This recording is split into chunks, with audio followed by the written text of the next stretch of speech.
Welcome. I think we are live. I think I'm calling this. I think I start by charging, offensive charging in the lane is the name I put on the title for this. But we're going to work with that. Welcome everybody. I got John from ERB Sports back tonight. We're going to be running this show every other week, Tuesday nights. So make some time, 9 p.m. Tonight we're going to be talking about a couple topics. We're going to start with Monopoly, Prism Basketball, my favorite right now. I just love Monopoly, and everybody who follows my channel knows that. We're going to talk a little bit about PSA and submitting to PSA. John submits himself to PSA. I've always used a subber, and I've got some questions about maybe going over and start subbing myself. So we're going to talk about that. We're also going to talk a little bit about the hockey chase going on around Connor Bedard. It's hot topic right now. I'm doing my own moves. I'm curious to see what John's doing. And we're going to wrap up with talking about John's bets on Indy racing. I'll talk about his bets from last week and look forward to his bets next week. I'm going to be trailing him, and we're going to see if we can make some money chasing some race car bets. So I'm super excited about that. John, how are you doing? How's your week been? It's been good so far. The weather's great here in Indiana. I told Brett during our live, I know this is our live, so we'll make this our live, but Indiana, I'm almost ready to cut my grass. I couldn't believe it. My wife is like, she's like, you just can't wait, can you? You can't wait. And I said, spring is great. It's golfing season. It's daylight savings just kicked in. It's the best time of the year for me. The next 2 months are my favorite time of year. The weather gets nice. We got the Indy 500 coming up. IndyCar racing just kicked off. So yeah, I'm having a pretty good week. I understand. I say today, so I'm in the mountains, so I don't have the grass here I am, but the weather was gorgeous. Took the kids to the park. And for me, I love hiking right now. Mm-hmm. Because there's no bushes, right? There's no brush. There's also no animals out yet. The snakes aren't out yet. There's no bugs. It's the best time, I think, right now to go hiking. It's still cool. It's a beautiful time. It's a great time to go hiking with a sweatshirt, a light jacket. You can even wear shorts if you want.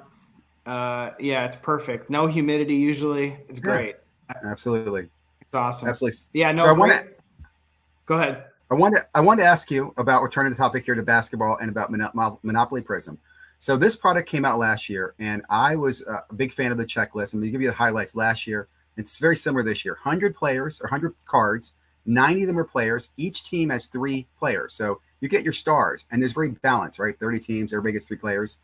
Last year, there was, I think, 14 rookies. This year, there's actually 16 rookies out of those 90 players, right? Most of them are in the draft, right? These are lottery picks. You've got Wemby in there. What I really like about this Monopoly checklist is you've got so many 1-on-1s, number to 5, number to 10. Now, I know some people say there's too much of that. This product is so dense in it that when I compared it to like the Logo Fractor, I remember following you and Step on the Box on that. Logo Fractor seems very similar, right? Very short checklist, very rich in its hits. If you get a good hit, a good rookie, a good star, you can do really well. I'm wondering, did you get a chance to look at the Monopoly checklist this year, and what are your thoughts on it? Am I totally off in my mind? No, I agree with you when it comes to Monopoly or products like that where you have a basic product like a Chrome stock product. In Prism, your base Chrome stock product has, I think, 400 cards in the checklist, maybe even 450 if you're going football. The Monopoly being 90, Logo Fractor, same thing. It was like 220 was the base. They made 110 in the Logo Fractor. They made less of it in the Logo Fractor. That's what I really liked about that, is that you could buy 2 boxes or 4 boxes. You were guaranteed a couple hits a box. And with 110 cards, you were going to get some really good things. In the Monopoly, the thing that I know would really go for Monopoly this year in terms of a favorable thing is the fact that Victor Wembanyama is in there, because it creates an instant chase for all of the product to be opened. And so you're going to get a lot of different color, a lot of different things of your favorite players, of the stars, of the Steph Currys, the LeBron James, the Luka Doncic, the De'Aaron Fox, that's my guy. But anyway, you mentioned Sabonis in one of our chats that you pulled a really cool Sabonis card. Yep. You're not going to find that in a lot of other products. I like that about the product. I wish they made less of it or declared a print run. Then it would be easier to know exactly how many hits per 20 boxes you can expect. And that way, if you get into a break, you know what your odds are. You could try to estimate that based on like a large sample size, which is sometimes easy to do. If some breaker opens up like 40 boxes, you can kind of get a sense of what to expect, but it's not always holds true from break to break. Sometimes you see different correlation and stuff like that. So I don't know. I think I like the way the cards look this year. The one gripe I have, I was going to say that QC was better this year, but I pulled a really nice Derek Lively Yeah, I saw that. in one of my 2 boxes, and it was the worst centering I had ever pulled. I was like, oh my goodness, this card is literally almost onto the next card. And that was unfortunate because it really, other than that, I thought the centering on most of the cards out of the box were good. Just that one card was like terrible. And it was a cool card. And I opened a decent amount of it last year that I did grade. Some of it graded well, some of it didn't grade so well, but I was able to sell through most of that. And I thought that was favorable. People still want those cards. I mean, I don't think many people are playing the game. I think they're collecting the cards. But I do think 3 players per team showing nice parity across the board is another good thing about the product that you don't have in Logo Fractor. Like, I'll try to wrap up here as far as my final comment on what I think. The Logo Fractor product, I've watched breaks where it's like pick your team. There are some teams that have 9 cards in the checklist. And then there's other teams that have 2. I didn't like that about Logo Fractor. I wish they had more parity amongst all the teams that were represented in the 110 cards, but I get why they did that. So if you get like the Yankees, I believe, or maybe the Diamondbacks, you could get like 9 cards. Yeah. And it's a very deep checklist. The Orioles, the same thing with all the rookies they had last year. But then you get a team like the Tampa Bay Rays or the Cleveland Guardians, you only got 2 or 3 cards. That's it. There's not much depth there. So that makes it a little bit tricky when it comes to breaking that product. But overall, I enjoy both. You bring me to the point of checklist, and it's something I want to mention. I sent you the checklist for the Monopoly Prism. I'm not sure. Were you able to actually open that? And the reason I asked you was I could not open that from my browser.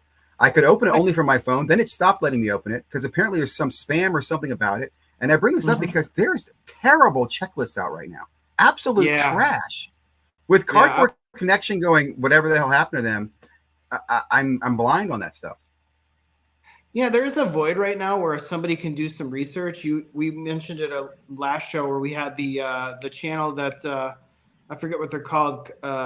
Chasing Majors. Chasing Majors. I knew Chasing was in it. Yep. They have a website where they tried to do something like that. So I honestly think that if Cardboard Connection isn't going to do that, there's a void there to be filled. Somebody should fill it and do a great job of it, and it'll drive a ton of traffic. Especially a website, you're going to get a lot of sponsorship on there, so that's a great business opportunity. Yeah. I'm probably giving away the the opportunity here, but I'm truly a website guy, but I think there's a great opportunity there. So one thing, again, I'm a big fan of breaks and checklists. And again, if you look at the Monopoly checklist, it does have the balance, but there is some imbalance. For example, some of the teams, I think 4 teams, have 2 of the 3 cards are rookie cards. And that's really what I'm chasing, right? Yeah. Like the Magic, the Jazz both have 2 of their 3 cards are rookies. On top of that, those rookies then have inserts. They have the money whites, the money blacks, and then the color blasts.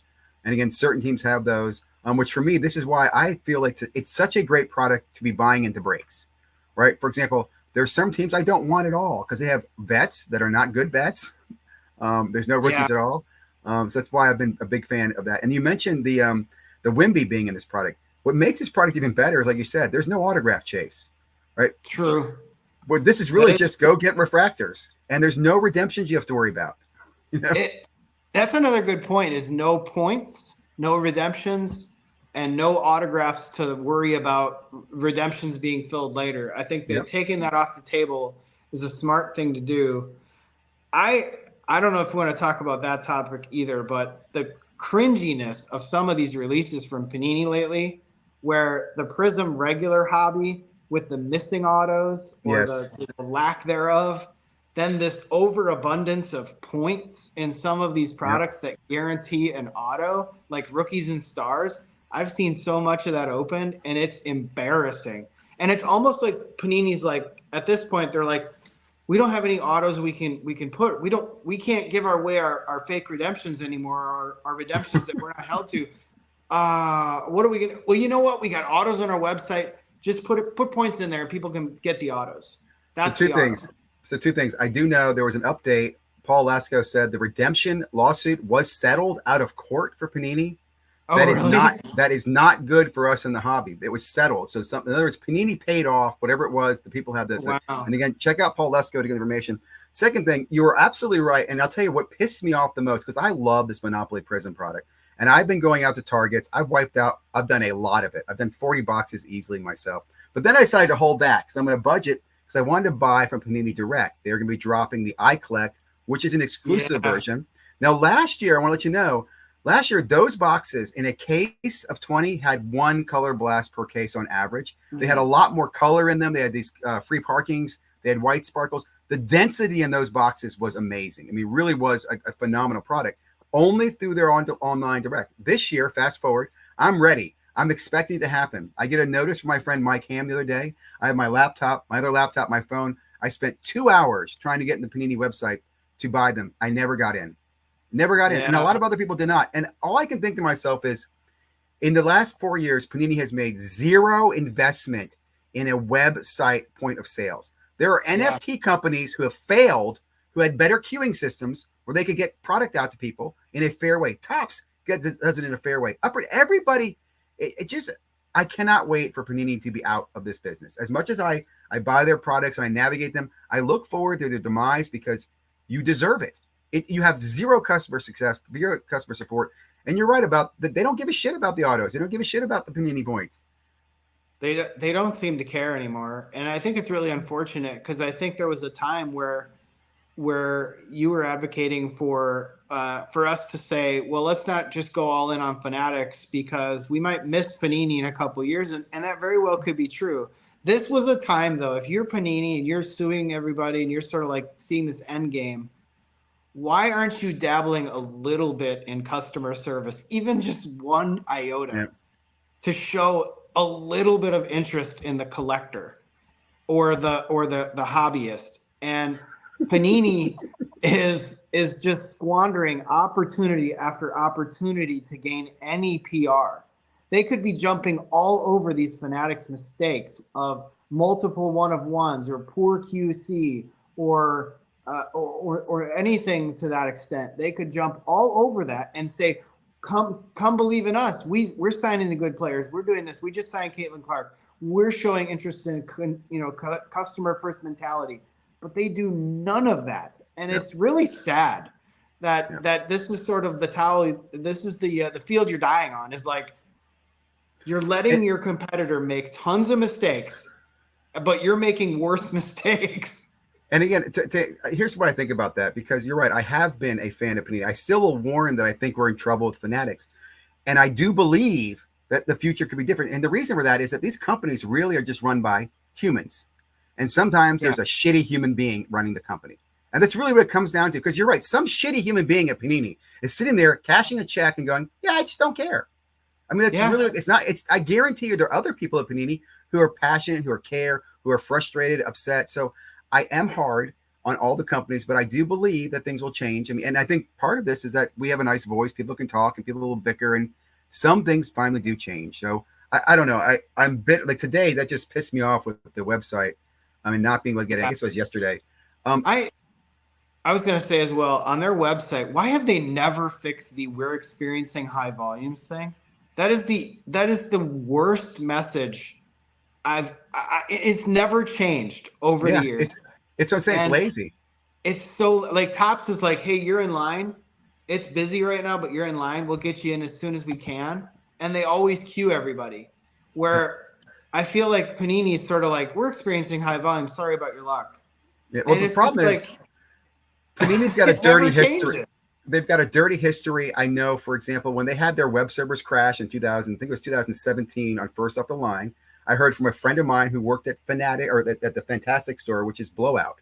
He said when the servers crashed, he got a call that day from Panini saying, hey, the servers are back up. You guys can buy.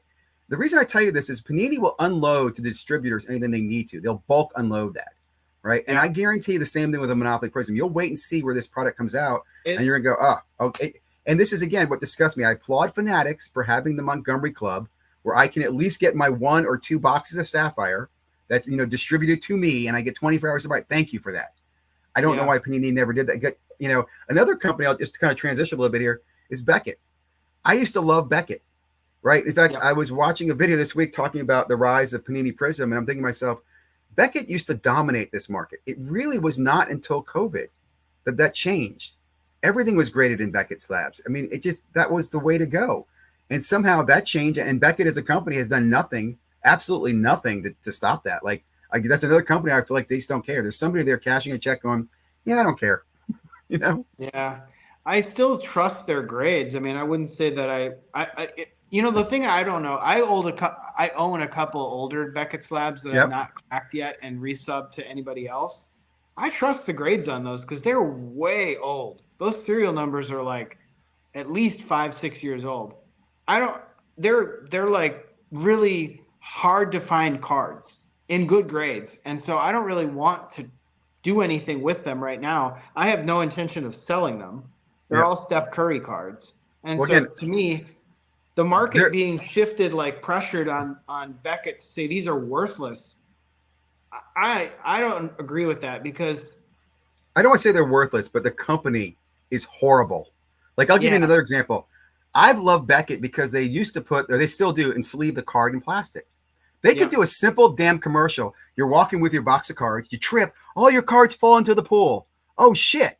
Oh, you got Beckett? No problem. You got PSA? You're screwed. It's that damn easy, guys. I mean, the marketing, it's like, that's what I'm saying. It's a company of incompetency. I'll even say this, Dr. Beckett, bless him, he's a wonderful man, is probably equally as frustrated as I am. I know he's spoken about, he's advised them, he's talked to them. He's even said, and I don't want to misquote him, that one of his biggest mistakes was selling his name in that deal, right? Because people immediately associate him with and he didn't say this, but they associate him with the incompetency of that goddamn company. I mean, and it just kills me. Beckett is a great name. It still is a freaking, it's like Levi's jeans. Why the hell is it the way it is? So I'm going to transition this and say that's one of the things that I'm looking at now, becoming a PSA subber or doing my own subbing. I used to do Beckett. I used to do Beckett back in I was a Beckett, had the Beckett bag. I had the Beckett, the Beckett membership, whatever the hell they had. You know, I had Beckett everything. And I used to submit my own cards. I'm now finally thinking about doing PSA. So let me ask you, how hard is it to do PSA? It's not that hard, or is it hard? What am I? The first time I did it, it was a little daunting of like, what do you enter to know that it brings up the card that you want to submit? Yeah. It's sort of like, you got to go through a checklist of like, do you want autograph authentication? What do you want? Regular service? Do you want one of the monthly specials? You got to check the boxes to get to the entry point, the data entry point. Okay. And then typing in like what you have and having it search, because they do a pretty good job of uploading those checklists periodically. So most cards are already in there. So you don't have to tell it like, I have the blue shimmer, blah, blah, blah out of this product, because it's usually already in there. And you do that, and then you make sure, like, does that match what I think I have? Because they may call it something slightly different. And then you enter a declared value, and you build your 20-card order or 22-card order or whatever you're going to do, whatever the minimum is. And then you print off the labels, which is basically two things you have to fill out to go in the box, one to stick on the outside of the box, and a receipt for you. I pack it well. I do team bags for, card saver ones. Team bags on the outside of every 5.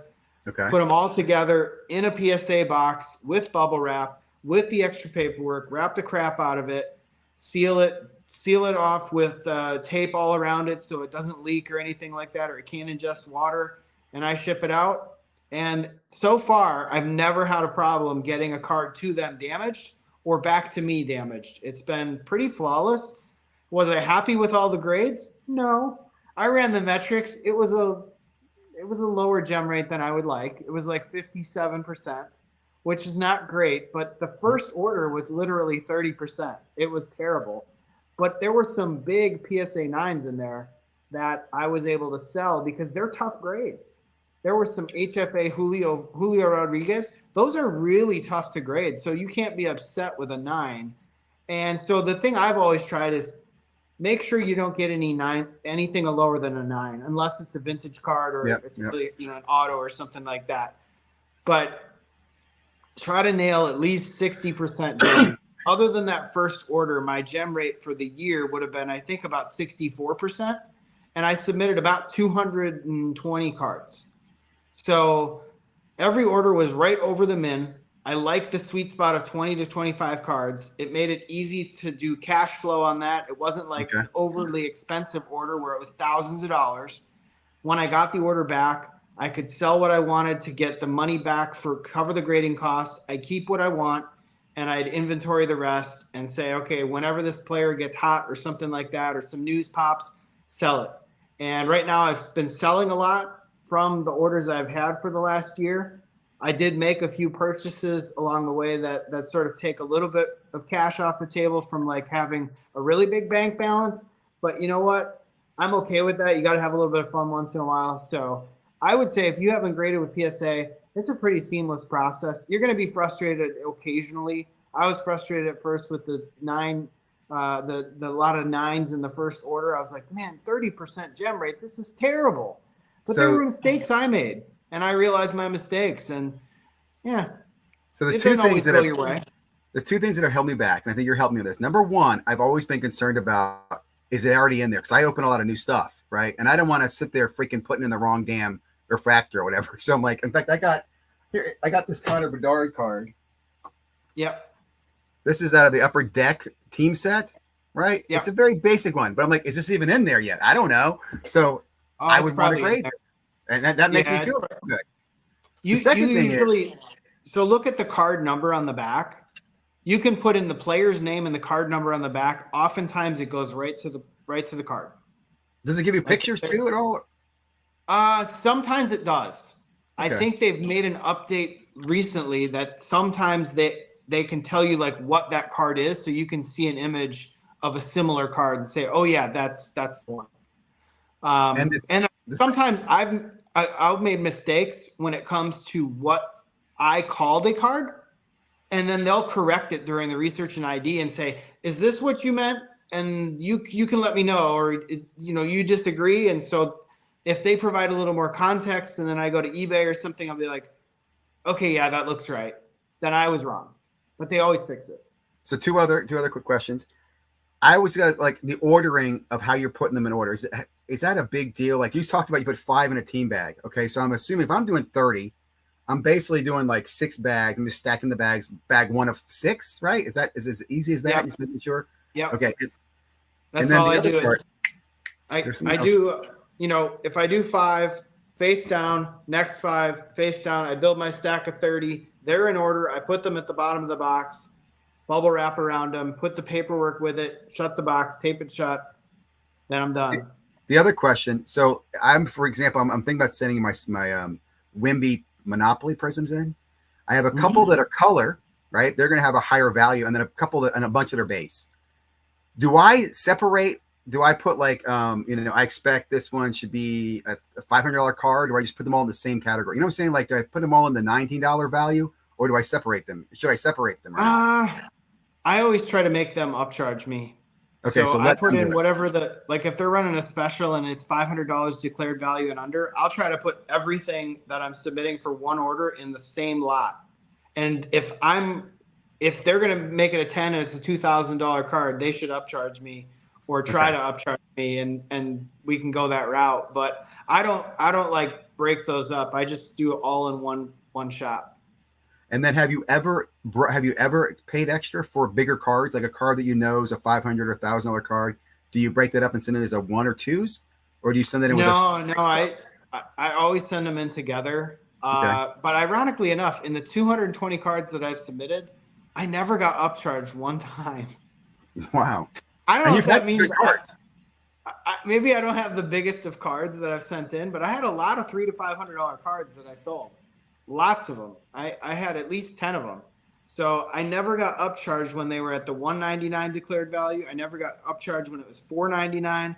I never got upcharged one time. There were things that were borderline, like there was an Anthony Volpe and Ellie De La Cruz. They definitely broke the price that I should have been upcharged, and I was not. So, yeah, I was kind of surprised by that. I was like, wow, I didn't get upcharged. Any good tutorial videos out there you'd recommend? I remember PSA Collector, who's now the graded card investor, did videos years ago. I haven't seen anything updated. I just think it's something somebody should be doing more of, because everybody submits them, but I never, Cleaning the cards, I always put gloves on when I clean the Okay. cards. I always put latex gloves on. I have a sheet out in front of me, like a microfiber sheet, tight to the table. Card goes down. I've got, I'm brushing the card. I don't use any other fancy like Kurt's Card Care stuff or anything like that. Basically just, a microfiber cloth. I've got a flashlight for any, I'll look at it all angles and make sure that there's no surface issues or corners. I got a magnifying glass for the corners. I can look at that. And so if I think it's borderline, I'll send it anyway. Yeah. Sometimes I've gotten 10s on things I thought I shouldn't get a 10 on, and I've gotten a 10 on them. And then other times I get a 9 back and it's like, yeah, I kind of knew that, but I took a chance. Yep. I'm the same way. I'd rather take a chance. I'm okay with being told no. Rejection's fine. There are plenty of times where centering was a question on some optic cards in a recent order where I look at it and I'm like, they're not going to give me a 10 on this, but it was the only thing wrong. And I was like, it's so close. It's so close. I'm like, just send it. See what happens. I got 10s on both of them. So, but it can be the only thing wrong. You got to be perfect on everything else when that happens, because if it's like a stack up of like, well, the centering is really close, but there's also a little print line on the back or something, then you're usually going to get downgraded 1 grade. But for the most part, yeah. I've seen a lot of influencers who will say that, who are like, oh, you better make sure it's a 9 or 10. You're going to lose money. Make sure you know what your grade is. Look, grading is magic. It's wizards, dude. I really like what SCV said. 80% is just showing the fuck up. Send the card in, let them reject it for you. Now, don't be stupid. Like you said, you should review, like you said, I look at everything and I believe everything should be a PSA 9 or 10. Let them tell me I'm wrong. And from there, I'm paying the money. I'm willing to take the chance. If I look at the metrics of what I submitted last year, of the 220 cards, those that were 8 or lower was only, it was like 9 cards total. It wasn't a lot. And some of them were like, oh yeah, I could see that. I could see why you gave me an 8 on that. But then others, I was like, there's no reason that's a 7. Like, I don't know. But you see, Neo Cards and Comics had a video where he did a PSA reveal a couple of weeks ago. Maybe it was last week, where he had the 87 throwback Bobby Witt Mojo, and it got a 4. And then he flips the card over, and it was like all crinkled along the edge. And he said that he thought PSA had damaged the card. He might be right, but the irony of that is I've seen that very same card. Somebody else, I think it was on Instagram, they said always check the back of your cards in detail. And then they used that very same card as an example, and it had a crease right down the middle that you could only see under the right light and at the right angle, because if you just glanced at it, you didn't see it. But then if you held it and you're like, oh my goodness, there's a crease right there. And I'm not going to say I guarantee it, but I think there's a very good probability that was missed when he sent it, because it's a dull back. It's a matte finish. It's not shiny.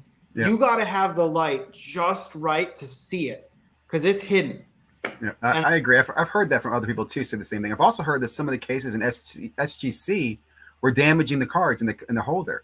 Cards and Comics was showing this. He's actually showing where the damage is happening. So I'm not surprised. It doesn't shock me at all with that stuff. It didn't shock me when he flipped it over, and I was like, oh, I bet there's a crease in the back of this card. Yeah. Well, it makes me think. So I'm you guys be kind of shifting a little bit. I'm chasing Connor Bedard. If I get any of his cards, I'm grading them. I don't care.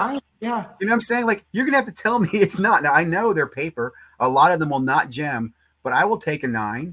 And I know, like, the insanity. Like, I was talking to a friend. I'm gonna spend probably $1,000 chasing a card. I could buy 2 of them for $500 a piece. Yeah. But those ones I get in my mind will not be gem mint, and they're not ones that I caught myself. Well, you're right on grading all the Bedards. I don't think you can go wrong there, because the hype around him, like Wembanyama, is so great that almost everything will sell. Yep. And even the lower end, somebody's going to be like, I can't afford the Young Guns in a PSA 10 or a PSA 9, but I can afford the Star Rookie in a 10, or I can afford the frame card in a 10 or a 9. And so it will have, you got to sell it quick, but I will say that seems like one, like almost like Otani in a way, where last year during a period of the year, you could have graded any Otani card and made money on it. Yep. Every single one of them was making was like a $50 bill, and so I turned some of those into profit from Otani last year, and I think you could do the same with Bedard. Is you know I graded an insert, the pinstripe insert from 2022 Chrome. It's just a base card. It's a base insert. Nothing special about it. Got a 10 on the Otani. It's like a $3 card raw, but I got a 10 on it. Sold it for $80. Yeah. I thought this was like a no-brainer. Like I was probably going to get a 10 on that card. And so I'll take that chance every day. So I agree. Grade the Bedards. You probably increase the value, but sell them too. Yeah, you remind me back in 2017, I was chasing Otani, and I remember being a lot of Bowman breaks, and it was the only paper card that I saved. And I probably had 50 of those over the years. I've been grading and selling those off for the last 4 years. Cards that I would have probably just given away or thrown away, those paper Otanis back in 2000, because no one cared about those. That's crazy to think. You know, I still have a few of those left. So you're absolutely right.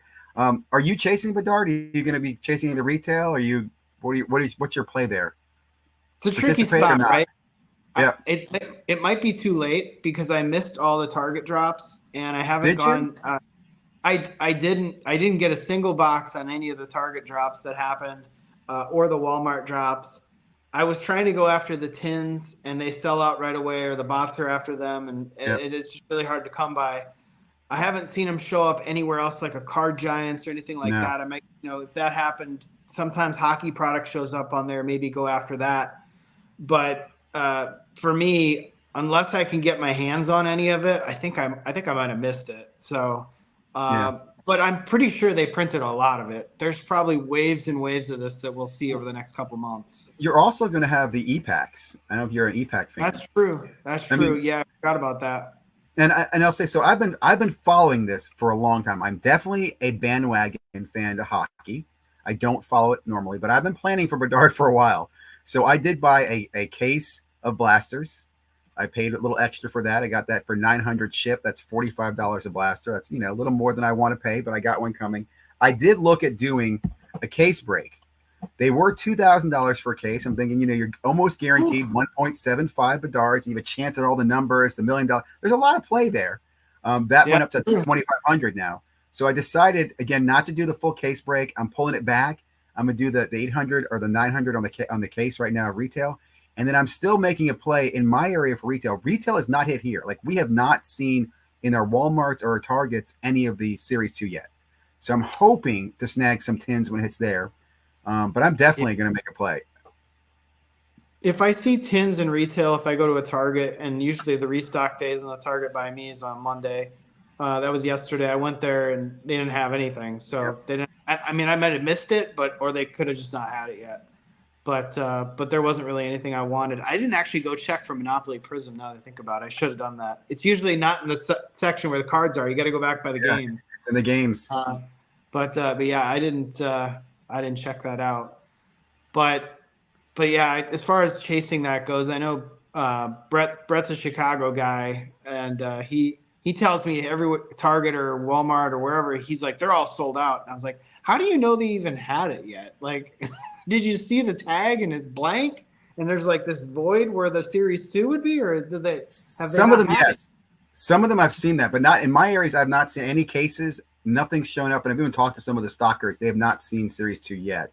Again, we'll see. I'm still going to guess there's a lot of it still to come. Oh, I agree. This is a flagship product for them. It's also one of the biggest rookies that hockey's had in a long time since Connor McDavid. And I think that alone would have caused them to increase the print run because he's on every single box. Yep. And so they're not stupid. They know people will want this product. So my guess is it's not going to be a one and done wave. There'll be more. What I'm interested in is, like I said, I'd like to learn what are the other players in here that we should be paying attention to, because it's not just an all Bedard or nothing, right? There's some other guys in there, and I've been listening to some of the hockey channels, and they're giving. I think there's some guy from Carolina.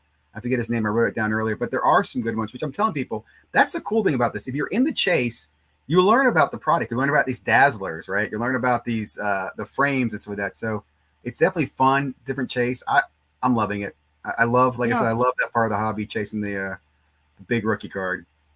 No, I agree. I think it creates a fun experience for ripping and chasing the card and then grading the card or selling the card. That's one you absolutely be smart for selling that card quickly because it's still a premium. So go ahead.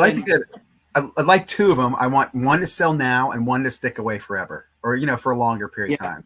You know what I mean? Just because I look at Connor McDavid and these other cards. Not that I was in there, but I was collecting cards at that time, and I didn't spend the time on it. I was like, oh, I'm not going to chase that. I should have chased it. That's true. There's a lot of times where you feel like you've missed out on an opportunity where you're like, dang it, why didn't I go back and buy more of that? Like I should have known better. And again, it's a control thought, right? Not to be too crazy about it. Have a budget, have a plan, have an attack, and execute on it, and then learn. Like the logo fractor last year. Brett bought 2 cases of that, and the day that I gave him the link and said, I think we should buy these, I bought 14 boxes, and he bought 2 cases. And I just didn't have the guts to do it at the time, but I should have bought 2 cases. I would not have lost money on that deal. What's the lesson learned now? Because you guys learned last year, right? It was only available at the New York City store. So I'm wondering right now, when do we start calling them to get on the list for next year? Usually that product is usually in the fall. It's a fall product. It comes around like the end of August, early September. Yep. It's almost like near the baseball playoffs in a way. Yep. So I would say try to call the New York office and see if you can hear the message and be first in line. I don't know. I know, but isn't that annoying? It's one thing I've learned because the first year I saw them, I didn't know what the hell they were. Second year I tried to get them, but I was too late. I heard you guys talking about being on the list, and so I'm like, shit, I missed that. So this year I'm like, okay, I got to be ready for it. But again, you have to know. You have to be in the know to get there. Yeah, the moment I saw the IG posts come out for somebody or the Twitter posts, and show that somebody had found them in store, I immediately called. I was like, all right, call now. And I was thinking I'd never get the boxes. I was like, they're probably got 80,000 calls. They're never gonna get to me. And you did, yeah. And then 4 weeks later, they finally called back, and I thought, holy cow, that took forever. But they eventually got to everybody. They didn't forget anybody that called. They wrote all the numbers down. They did a nice queue there. That's amazing. They're not Panini. Yeah, exactly. They took care of their customers there. The weird thing is they actually had several waves later, and they're still on the Fanatics website, but you got to pay a premium for the box now. What were they originally? They were $65. And what are they on the Panini website? I mean, I'm sorry, on the top website, They're $160, I think, $150 or $160. So if you can use your fan cash or coupons or the discount cards from a BJ's or a Sam's or a Costco, you could probably get them for about $100 somehow. Yeah, I probably will. In fact, my local card store I know has them for $160, and I was thinking about picking one up. What I'm bitter about is that the MVP program's over, so I know I'm going to get a whole bunch of Ohtani and Acuna's in it. I'll be pissed. Exactly. Well, you know what? Even if you get an Ohtani, I will give you a example. I got an Ohtani out of one of my boxes that I graded, and I got a 10, and I sold it for more than the buyback. Nice. And so that helped me because I think I could have got $100 for the buyback, but I graded it, got a 10, and then I still made $25 profit on grading it and selling it, then trading it in for credit. That's good. So that did work out. So don't count that. Don't count that avenue out for Acuna and Ohtani. That could work out. Yeah, I'm definitely going to look into it because I'm not doing Series 1 at all. I've been holding back. Not going to buy the paper product. Waiting for the Chrome later in the year. But I still like the logo fractor stuff, so I might chase that. It's a beautiful product. In fact, we were talking about Panini and Fanatics and who's going to take over basketball and football. I'm telling you right now, if they did a logo fractor product with NFL logos or NBA logos on it, oh my God. Do you know how popular that would be? It would be insanely popular. An NFL product with the shield on it, holy crap. I mean, holy crap. That would be insane. Well, I'm disappointed that we didn't get the NBA Chrome that they promised us last year. Like, whatever the hell happened to that? Remember, Fanatics came out and said, we're going to have NBA Chrome this year. And we're all like, sure, how, when? Yeah, I wonder if that lawsuit had something to do with that. I think so. stand down, let these guys, you can take over. Like you didn't. I don't know what happened there with the arbitration, but obviously they're still making product on Panini, but they're really hosing the consumer when it comes to autographs and quality. I would say one thing there. Okay, let's be honest. We finished the football season, okay, and there have been no Bryce Young or Will Levis autographs except for the ones they did at draft day. And the only CJ Stroud ones they did were what they did 2 or 3 drops of CJ. I mean, think about how they've controlled those autographs for the rookie year have been nearly non-existent, guys. And then on top of that, look at Victor Wembanyama. His floor to just get one is $2,200. That's crazy. And they've been dropping him like freaking crazy. They had 2 drops in the last 2 weeks, 29th and March something. They had 2 Victor drops of his autographs, which again were still very limited.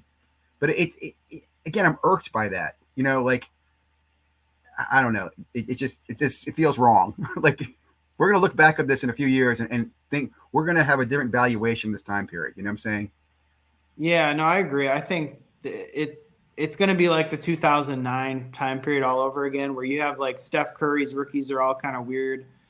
That was kind of a weird year.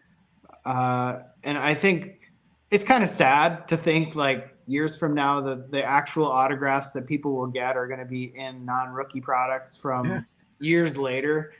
And hopefully these guys are good, because then it'll be like a Curry autograph, where even today you don't get a lot of Curry autographs on rookies, or you don't get a lot of Warriors uniforms on your rookie cards, but you still get a nice selection to choose from of your favorite player that became a star and a generational talent.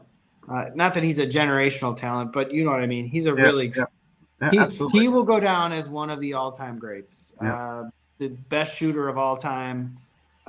Maybe they don't win 5-6 titles, but still one of the greatest shooters ever. Yeah, no, I agree. And he what am I looking for? He electrified the fan base. So many kids, I think, got into it because of his shooting. And even when I go to games, there's one kid I was watching at my son's game. The kid had put up 50 points in the game before. He's an incredible 3-point shooter. He was shooting from the half point or half court or beyond and making them, and just doing this whole arm thing, the ice in the veins. It's funny though, because Curry created the illusion that basketball can be a game for anybody. Yes, that you can be short. Anybody, no matter what size you are, what build you have, what your skill can be not about your height and your ability to dunk basketball. You can shoot a basketball and you can play the game differently, almost like it was in the 50s. Yeah. And it's just that sort of changed the dynamic of the way kids are growing up now. Not always for the right, not always for the right reasons, because sometimes they don't learn the game from inside out, and they'll struggle when they get 2 guys on them and they're in 3 and they don't know what to do. And so that will definitely be a fun thing to watch. As I don't know if you've had a Curry generation that grew up on Curry that's in college that'll end up in the NBA yet. It's probably close, because he was 09, but he didn't really become Curry until 14. So you think in 2014, if a kid was 8, they're probably 22 now, something like that. 20, maybe not even that old. 18. My son's 18. Yep. So they're just entering college. Yep. And I don't know. It'll be interesting to see what happens. Yeah. In 20 years from now, when they're talking about this generation, they will also talk about LeBron, but I have to assume that Curry's name will be there because of the titles and the fact that if you think of anybody, he's the one that took championships away from LeBron. I mean, they went head to head 4 times, right? That's a great point. Think about how many championships LeBron would have if it wasn't for Curry and the Warriors, or Durant and Steve Kerr and Klay Thompson. Yeah. Well, simply, I'll say Curry. You take Curry off that team, LeBron has more championships. Yeah. Without a doubt. You take Curry off that team, they're not winning any titles. Yep. And LeBron probably wins 4 more. Yep. That's crazy to think. It is crazy. Yeah. Yeah. Well, let's transition. Last topic I want to talk about betting. And you've got a little system. You posted a video this week about picking races. And so for the audience, I am a degenerate gambler, but I do know nothing about racing. And we were talking a little bit earlier. So you typically, you pick 3 drivers. And what I like about this is you make 3 bets on 3 drivers, assuming you bet $10 on each driver. If one of those drivers hits based on the odds, you're going to win money. And you've been using the system for a while. I'm a big fan because I don't understand racing, so I'm be following it and doing what you're doing. But tell us a little bit about it. Also, real quickly, why do you use the app that you use for doing this? Because I'm curious about that as well. Sure. You can share that. Yeah, so I'll cover the app angle of it. So I already had a DraftKings account, and sports betting was legal in my state. So it was natural that I gravitated to a DraftKings sportsbook account because I kind of already had one. And what was great about it is I realized that they were them and MGM and I think even FanDuel, they most likely post the IndyCar races that you can bet on. Now, IndyCar races, it's not Formula One, it's not NASCAR, it's the stateside version of F1, which is not really a fair way of saying it's F1. It's not F1, but it's the stateside version of open wheel racing. It's been around for over a century, synonymous with the Indy 500. But the app that I use, they literally post the day of qualifying, finishing. They will post. You can bet on the winner, and they'll post odds, and you'll have like your favorites at like 2 or 3 to 1 or 4 to 1, and then you go all the way down to like 100 to 1 or 200 to 1. And so, without giving away too many secrets of my formula, I've followed this series for so long that you know the teams that are good on certain tracks. You know the drivers that are good on certain tracks. You know which tracks favor track position or starting grid position, and say, if you're not starting in the top 10, your chances of winning are very slim unless some dumb luck happens. And then the last thing I always like to do is I follow the trends through the weekend. A guy can have a bad qualifying, but maybe the track position isn't the most important thing in that race. It could be how quick he is in pit stops. It could be getting out of sequence in pit stops and having a little bit of luck play in his favor. Like a couple of years ago, I bet on Will Power. Many people probably don't know who Will Power is, but he's an Indy 500 champion. I bet on him to win the Detroit race. Will Power was starting like 20th that day. But Will Power's team had a strong history at that track. Undercutting drivers is very common at that track, meaning you can come in and pit early, and then you can have clean air, put your good laps in, and then everybody else has to cycle through. The next thing you know, you're in the lead. And then passing is tough. And then also looking at practice times and where Will Power was trending throughout practice, seeing he qualified horribly, but he had a really good race car. And so I was like, this is a perfect setup for a 20 to 1 shot to win here, because he hasn't won in a while. His team has good track history. It's a tough track to pass. If he executes it perfectly, which he could, he's got a fast enough car to stay in the lead. I'm going to bet on him. And sometimes it works, sometimes it doesn't. That was one time where it did. And I hit on 3 or 4 drivers that year where they were more than 20 to 1 to win from that very same formula. Was like, I look at the totality of the weekend and I try to pick guys that I think have a real shot to come out ahead. I don't just pick the favorites, because this week I lost. I picked my 3 drivers were Pato O'Ward, were Colton Herta, and it was Scott Dixon. And I said his teammate Alex Palou in my video. I said I want to bet on. I'm going to pick one of them in my video for the record, but I'm telling you right now, I'm betting on both. I said I'm not going to miss one. The Palou and Dixon were long shots. They both ended up in the top 6 at some point during the day, and they started way deep in the field.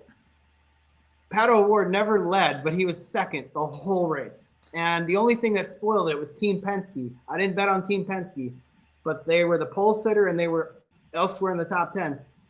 And Joseph Newgarden, who's the pole sitter, he ran away with it. So I lost on that one, but I still think the formula could have played out.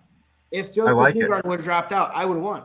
And I would have had guys in striking distance to win. So that's the way I look at it, is the totality of the weekend. I pay attention to the track. I pay attention to the team and track history. You got to put a lot of that into it. It's not like I put any of it in for analytics purposes, but usually I try to pay attention to the totality of the weekend.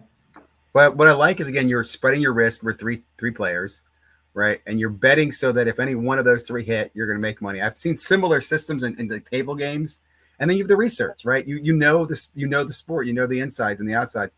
which is a key in my opinion. It's funny when I was explaining to one of my sons about gambling. Like, gambling's not just throwing a dart in the air. There's a lot of sciences. People do a lot of research. People know a lot more than you think they do, especially today. I mean, there's so many people who have so many angles on stuff. They know, like you said, the track position, the passing, the team. I mean, it's interesting times, and you can bet on anything now. I've bet on the last 4 Indianapolis 500s, and I've been right every single time. So what's the next race coming up? Is it weekly? There's a thermal club race. It's a non-points paying race, but it's for $1 million. The team that wins the race, or the driver that wins the race, gets $1 million bonus. It's in Palm Springs, California. I think you can still bet on it, but it's not. They won't pay points for the actual season outcome. But I will bet on that race. It's going to be a very interesting track. It's a permanent road course, but it's all flat. From what I know about that type of track, there's a few teams that come to mind that do really well at those type of tracks. So I'm very curious when it comes to practice times. If I see them near the top of the practice and they don't qualify well, I'll probably still bet on them. Take a chance. So I was going to ask you, I asked you, you said you're using DraftKings. Have you thought about using Fanatics for your gambling now? I mean, it's just allowed now in Virginia. And I'll be honest, I use DraftKings and FanDuel, and I've used a couple, I think I used to be at BetMGM. I'm very interested in Fanatics because I am in Fanatics products so much. Like, it makes sense to me. Would you transfer over, and have you seen any good deals to transfer over yet? I'm totally thinking about it. That's a great point. If I see a deal where it's like, you bet your first bet right and you get like 10 times your bonus or whatever, or you put $5, you win $105 if you win, I would take advantage of the free money just to play. Yeah. I know that it's not always how it works. You can't like take the cash out, I don't think necessarily, but if you play off your winnings in the long run, you could do okay. I mean, the big thing I do in gambling like that is bankroll management. I don't bet weekend to weekend. If I have like $1,000 in my account, I don't bet all 1,000. Yeah. Like, I'll bet like 100, right? Mm-hmm. And then I'll leave the other 900 on the sidelines. And then if I lose it all, okay, then the next week I'll bet 90, and I'll try to at least bankroll so that I myself. And if I win big. Like, then I'm ahead overall. But it's not exact. I mean, but like you said, when you try to tell your son about gambling, it's not about throwing darts in the air. It's about doing things where your decision matters, and you're not going to win 100% of the time, but you're just trying to get an edge there to win 58 to 62% of the time, and you'll do fine. Yeah.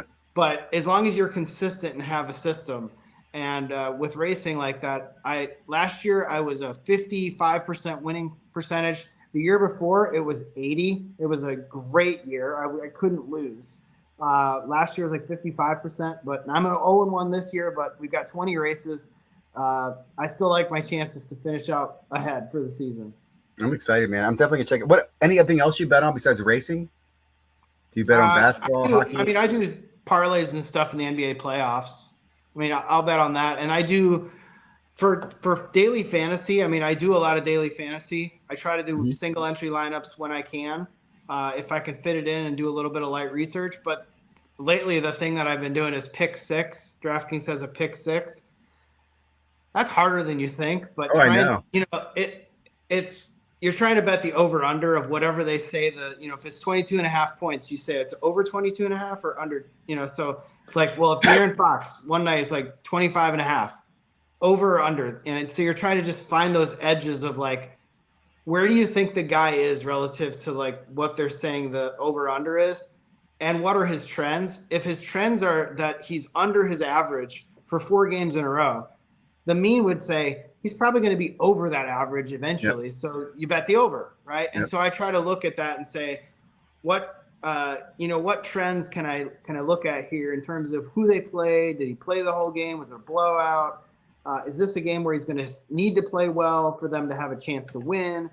And try to factor that in. And thus far, I haven't cracked the code on 6 correct, but I've had a lot of 5 out of 6 correct. So I've won money on that, but only doubled up. And that's DraftKings, right? That's not the Prize Pick thing? That was DraftKings, yeah. There's a guy who used to do sports cards. I can't remember his name. I think it was Dakota. He switched over to gambling, and his website his channel took off from like hundreds to now he's like. Oh, that was Dakota? I think they're not the same Dakota. and maybe his Oh, I name's was thinking, yeah, I was thinking the guy from yeah, it's Houston. not. I can't remember what the name of his website was, but anyway, yeah. If anybody's out there knows any Fanatics bonuses or promos, I'm definitely interested in that. Cause like I feel like I already gamble as it is. I like sports cards. If I can tie the two together, I'm all about that. Yeah, I'm not gonna lie. as long as you're being responsible about it, it is fun to have some action, to have another reason to watch the game, even if it doesn't play out in your favor. It's entertaining to say, Yeah, I got a chance here. I could, this decision I made, this gamble I took, maybe it pays off. But don't. You mentioned you're a degenerate gambler. Like, yeah, if yes, you bet a lot, I mean, you can consider yourself that. But if you're playing within your means, you're saying, I'm just doing it for entertainment. I'm doing it for the thrill of victory. It's a challenge, right? yeah, yeah, And so if it pays off, great. If it doesn't, it doesn't. yep. So we're for warning those watching, we do not endorse or recommend gambling. I We don't just know. recognize that it's happening. And as I said, Uh, the modern hobby is all about gambling. So I'm it's going to go ahead funny and though. wrap. Go ahead. I don't know if we mentioned it backstage or not, but I had a coworker that came up to me after the Super Bowl and talked about doing betting on, I think it was on DraftKings, and I was taken aback. I was like, "You, you put money in, you bet on that?" I was like, "You're not even a sports fan." Yeah. Well, it makes me think to And myself, so, if I could go back in time to, let's say, and we talked about this earlier, our generation grew up when gambling was sinful. Like there's some states it was worse to be gambling with your bookie than it was to be underage with alcohol. Like you could get in big trouble placing an illegal bet. In fact, I was yeah, explaining how they used to have this thing called the juice, which meant you paid when you lost, right? You had to pay yeah, extra. But today, I mean, so much has changed in that landscape.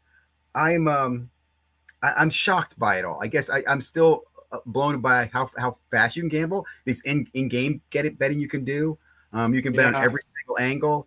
I don't yeah. know. I'm still waiting to see if it's good or bad. I know it's bad. I know it's bad overall for society, but I guess it is. It's here for now, at least. Yeah, for now it's going to stay, but I would say it, as long as everybody does it within reason.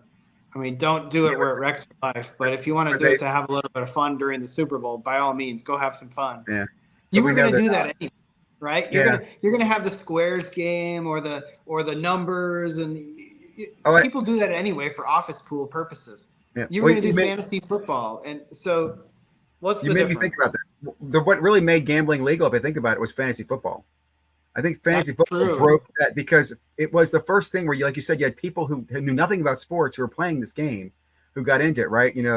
Women got into it, guys who didn't play football, guys just want to be in the camaraderie. Then it was a form of legal gambling. Then they had FanDuel and DraftKings were the first two apps for what? Fantasy gambling. They weren't for Yeah. gambling.